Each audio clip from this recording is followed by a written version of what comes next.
Hello, everyone. Dr. Cat here with my trusty assistant, Meslo. At least show your face. Do you have any advice? Would you like to teach the class today? No, she will just purr. I know that I've already posted everything in Blackboard for you guys this week, but I did want to touch base and just kind of give you an overview of first the remainder of our semester and then just kind of what we're looking at this week. So you'll see in Blackboard that I posted a overview of the remainder of the semester in terms of topics. Something that I love about this class is its small size, so we are able to discuss things like the global pandemic coming up and really start analyzing how that's impacting assessment. We don't have to have a super strict schedule in this course. But given the circumstances, I think it is definitely appropriate that I set the schedule for the remainder of our time, and that I want you to get the material that we already agreed upon as a class. So you'll see we will be focusing on assessment tools. We've talked about writing quality assessments. We've reviewed writing learning objectives. The remainder of the semester will be looking at data analysis tools, starting at the classroom level and then going to that individual student. Now, one thing I want to be clear on in terms of assessment is grading for this course. Given the nature of our course being just 1 credit hour, and given the fact that we've already been working hard and you guys have been definitely very involved throughout the semester, the plan that I have is to grade based on participation, meaning that I'm not going to be grading you for right or wrong, but rather that you are engaging in the discussion, and that you are just trying your hand at these different tools that we will be experimenting with the remainder of the semester. That's not to say this class isn't important. In fact, I think this is a very important class, but I do think that given the circumstance, if we take away the fear of right or wrong, you guys are going to be a little bit more willing to try your hand at some things that may seem unfamiliar. You are still required to be engaged. If you are late in submitting your work or your work is not completed, that will be a conversation that we will need to have. But otherwise, you guys have all been performing at an A level at this point, and I want you to keep that up, but have a little bit more open-mindedness about right and wrong so that I can see you kind of engaging in some experimentation, because this is a safe place to do so. It's a small group, and I want us to be able to really investigate some things together for the remainder of the semester.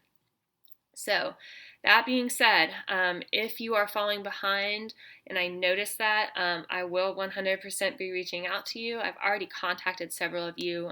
We just keep in touch well.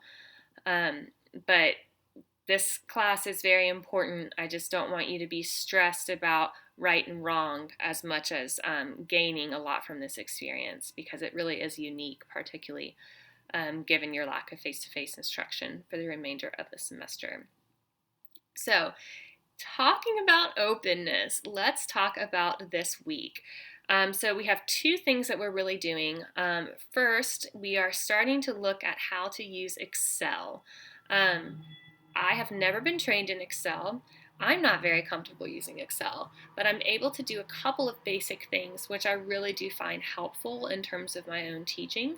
And the main thing is looking at frequency distributions. So anytime I give a really high stakes assessment like an exam, I do like to create a frequency distribution so I can see how the scores range, and I can also examine specific students and think about where they are in terms of the rest of the class, so I can inform my teaching in terms of what to do next.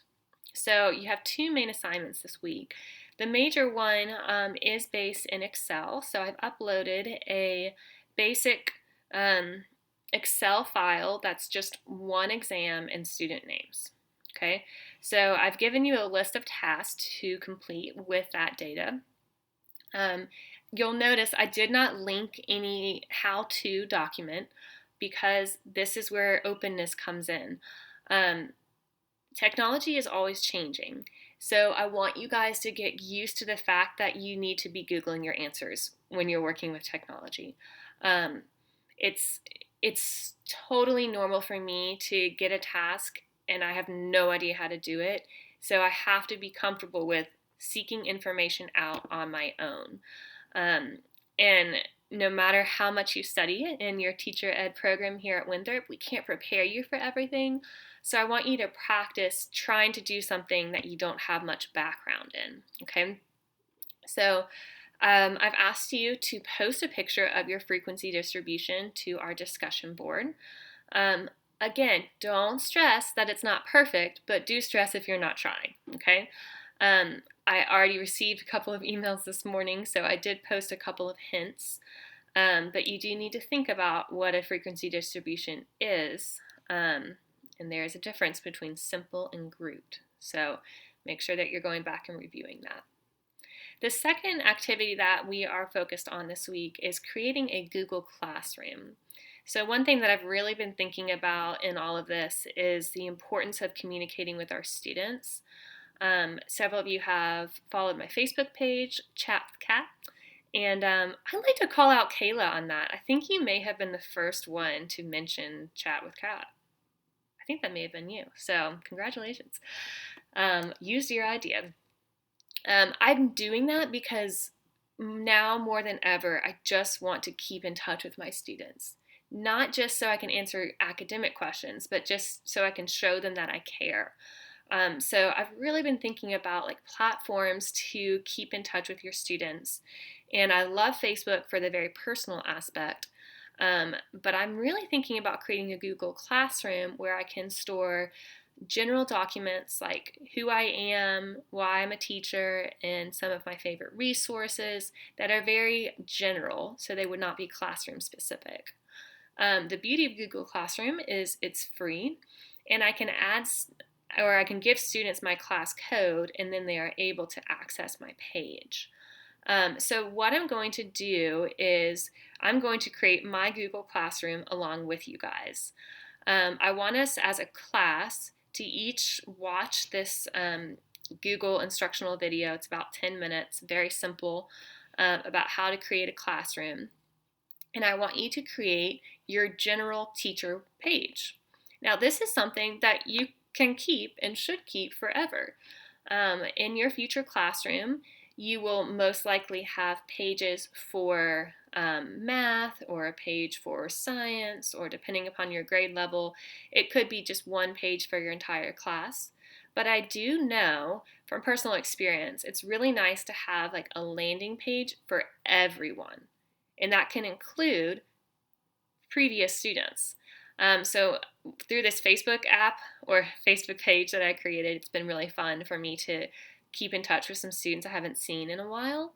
Imagine having a Google Classroom that I could also share, that I can post resources. So I keep in touch with a lot of alum in terms of their teaching and being able to communicate in that way. So your assignment for this week is, and related to Google Classroom, would be to watch that instructional video and create just the basics of your Google Classroom, and post your classroom code. So I'll have us build these as I go throughout the remainder of the semester. But again, think of this as your like introductory page. So this is Miss Kayla, what's your last name? Haney. This is Miss Haney's Google Classroom page. This is Blair's classroom page. Blair Johnson's classroom page. This is Savannah's classroom page. This is Mr. Hicks' classroom page. So this is meant for you guys to really start thinking in the future. Again, do not hesitate to reach out to me during my virtual office hours. I really do prefer a phone call. Number one, it's more communication, and also it's just a lot easier for me to answer your questions. Okay, I hope that you guys are doing well. You're getting some time outside. Say goodbye. Have a good one.